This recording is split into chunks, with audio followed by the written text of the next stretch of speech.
छत्रपती शिवाजी महाराजांच्या अगोदर कसा जगत होता हा महाराष्ट्र.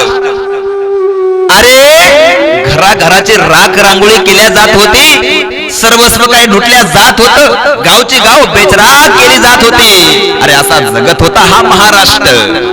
अरे आमच्या आया बहिणींना रडण्याचं देखील स्वातंत्र्य नव्हतं. अरे यायचे आमच्या आया बहिणींना भर दिवसा घरातून उचलून घेऊन जायचे आणि इराण अफगाणिस्तानला नेऊन आमच्या आया बहिणींची इज्जत बेशीवरती टांगत होते.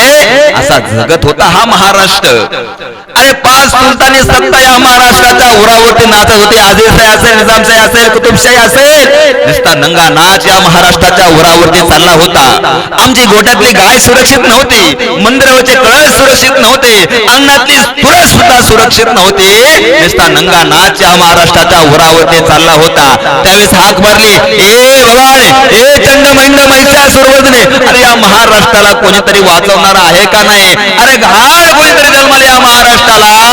त्यावेळेस जन्म झाला माझ्या राजमाता, राष्ट्रमाता, भारत माता महासाहेबांच्या पोटी, त्या वीर पराक्रमी पुत्रांचा, छत्रपती शिवाजी महाराजांचा.